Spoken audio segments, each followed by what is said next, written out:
অনেক ফ্রি সময় থাকে যখন আমরা ভাবি কোনো একটা স্পেশাল রান্না করব। তৎক্ষণাৎই ওই রান্নাটা করার জন্য যেন মনটা একদম ব্যতিব্যস্ত হয়ে যায়। কিন্তু না, যখন ডিনার বানাই বা লাঞ্চ বানাই তখন আর মাথাই থাকে না।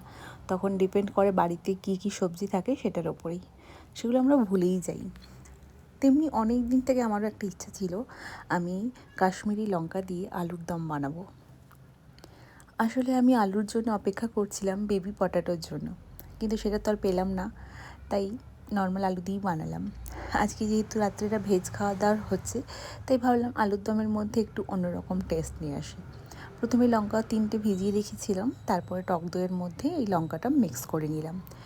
এই রান্নার রেসিপিটিও কালেক্টেড। ছোট ছোট আলু বা বেবি পটাটো যাকে বলা হয়, ওই আলু খোসা সমেত ভালো করে আগে সেদ্ধ করে নিয়ে হালকা ফ্রাই করে এই আলুর দমটা বানালে আরও বেশি টেস্টি হবে। যেহেতু এই আলুটা নর্মাল আলু, আর এখন দেখছি ব্যাঙ্গালোরে আমাদের বাড়িতে যে আলুটা কেনা হচ্ছে, জানি না কেন একটু সফট, একটু মিষ্টি, তাই খুব একটা টেস্ট নয়। আর এইভাবে আলুর দম বানানোটা ভীষণই ইজি, খুবই সহজ পদ্ধতিতে। বেশিরভাগ সময় আদা আমি তেলের মধ্যে ফ্রাই করি, কিন্তু এই রান্নাটায় আদার পেস্টটা আমি দিলাম জল দেওয়ার পরে। সেদ্ধ করে রাখা আলুগুলো আলাদা করে একটু হালকা তেলের মধ্যে ভেজে নিয়েছিলাম, আর একটু ধনেপাতা দিয়ে দিলেই কিন্তু আলুর দমটা রেডি, কাশ্মীরি আলুর দম। যেহেতু কাশ্মীরি লঙ্কা দিয়ে বানিয়েছি তাই কাশ্মীরি আলুর দম। আর এখানে একটু ধনেপাতা দিলাম। তবে হ্যাঁ, সিরিয়াসলি টেস্টটা ভীষণ ভালো হয়েছিল। তবে যদি এটা বেবি পটাটো দিয়ে বানানো হতো না, সত্যি আরও ভালো লাগতো খেতে।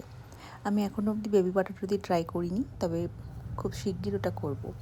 দুদিন আগেই দিদি আমার জন্য একটা শাড়ি পাঠিয়েছে। আসলে আমার ওটা পুরনোই শাড়ি, ওই শাড়িটা ওখানে ব্লাউজ বানাতে দেওয়া ছিল, ওটা পার্সেল করে পাঠিয়েছে।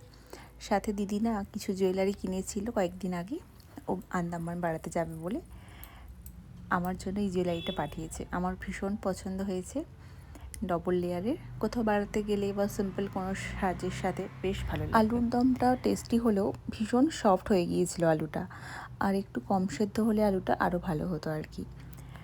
ভিডিওটা আজ এখানেই শেষ করি। কেমন লাগলো জানিও ভিডিওটা। সবাই খুব ভালো থেকো, সুস্থ থেকো। দেখা হবে একটা নতুন ভিডিও নিয়ে। Bye bye.